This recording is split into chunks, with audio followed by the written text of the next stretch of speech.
तो गाइस, तो आज हम लोग 10th क्लास का गणित जो त्रिभुज से देख रहे हैं वो प्रश्नावली 6.2 है।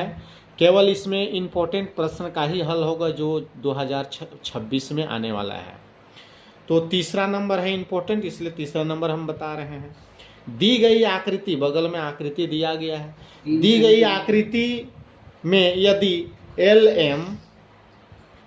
एम समांतर BC है चाहे CB है, LM के समांतर अगर CB है और LN के समांतर क्या है, C से D है, इसके समांतर ये CD है और LM के समांतर CB है, तो सिद्ध कीजिए कि सिद्ध करना है AM बटे AB और AN बटे AD। तो इसको सिद्ध करने के लिए सबसे पहले हम लोग डाटा लिखेंगे। तो डाटा में हम लोग लिखते हैं क्या,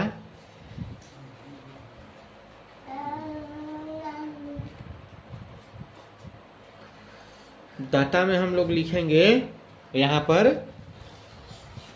क्या दिया है, LM समांतर CB तथा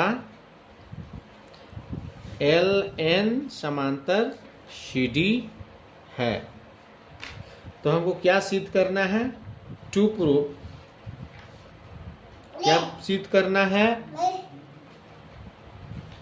क्या सिद्ध करना है, AM बटे AB इक्वल टू AN बटे AD। आगे प्रूफ कर रहे हैं। प्रूफ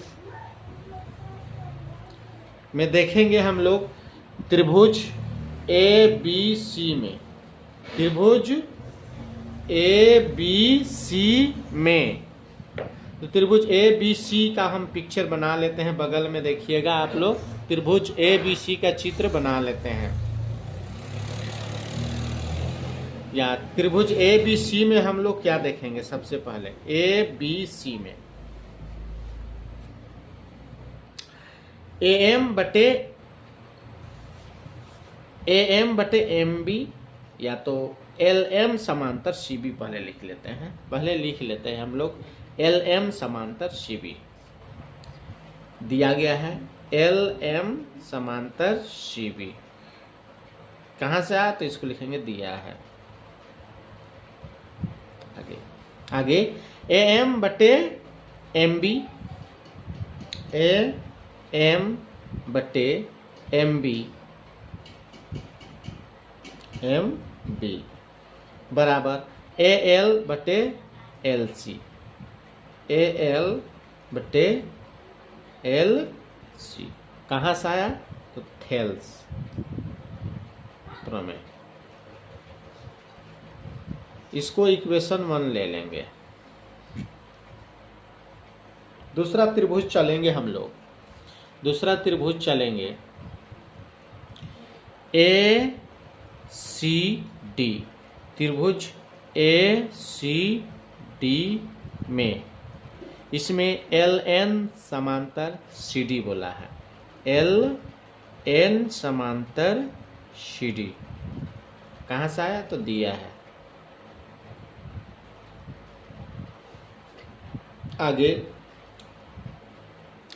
AL बटे LC, AL बटे LC इक्वल टू AN बटे ND, AN बटे ND कहाँ से आया, तो थेल्स प्रमेय। समीकरण 2 लिखेंगे, समीकरण पहला एवं दूसरा से, समीकरण पहला एवं दूसरा से। पहला समीकरण में देखेंगे AM बटे MB, AL बटे LC, AL बटे LC देखेंगे, AL बटे LC पहला में है और दूसरा में भी AL बटे LC है। तो दोनों अगर ये दोनों बराबर हो रहा है तो सिंपल सा बात है कि ये दोनों भी बराबर होगा, AM बटे MB और AN बटे ND। तो ये बराबर है तो ये हो बराबर है, तो इसको लिखेंगे AM बटे MB बराबर ए एन बटे एन डी।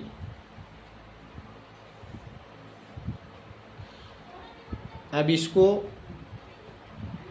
उल्टा करने पर, उल्टा करने पर, उलट देने पर, तो ए एम को, एम बी को ऊपर ले जाएंगे और ए एम नीचे होगा। उसी तरह एन डी ऊपर जाएगा, ए एन नीचे होगा।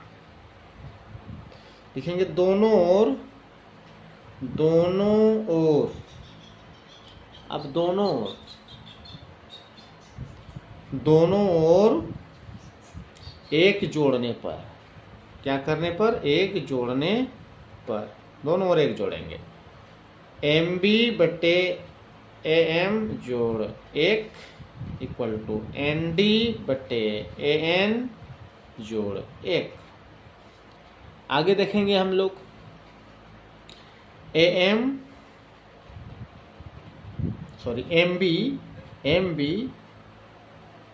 ए एम को एक से गुना करेंगे तो कितना होगा, ए एम बटे M A M equal to N D, A N को एक से गुना करेंगे, ए एन एका ए एन, आप प्लस लेके भी हल कर सकते हैं, ए एन नीचे हर में रहेगा। एम बी बटे एम बी बटे ए एम क्या होगा, चित्र में देखेंगे, एम बी बटे ए एम, एम बी बटे A M sorry M B जोड़ ए एम बराबर ए बी, एम बी जोड़ ए एम बराबर ए बी, तो लिखेंगे यहाँ पर ए बी, और हर में जो है उसी को लिख देंगे ए एम, ए बी बटे ए एम बराबर एन डी जोड़ ए एन, एन डी जोड़ ए एन, चित्र में देखेंगे एन डी जोड़ ए एन बराबर ए डी, क्या होगा, ए डी, लिखेंगे यहाँ ए डी, हर में जो है उसी को ए एन। अब इसको लिखेंगे उल्टा करने पर, उल्टा करने पर, उल्टा देंगे, व्युत्क्रमानुपाती करने पर, इसी को बोलते हैं। तो व्युत्क्रमानुपाती या उल्टा कर देंगे तो इसको, तो ए एम ऊपर जाएगा, ए बी नीचे आएगा, उसी तरह ए एन ऊपर जाएगा, ए डी नीचे आएगा। क्या यह प्रूव हो गया? तो आगे हम लोग देखेंगे क्या प्रूव हो गया। ए एम बटे ए बी और ए एन बटे ए डी है, देखेंगे ए एम बटे ए बी और ए एन बटे ए डी आ गया है, सिद्ध हो चुका है। तो यही लाना था हम लोग को, तो इसको हम लिख देंगे प्रूफ। तो आप लोग को समझ में आ गया होगा, समझ में आए तो लाइक सब्सक्राइब कीजिएगा, बेल आइकन को दबाइएगा। धन्यवाद।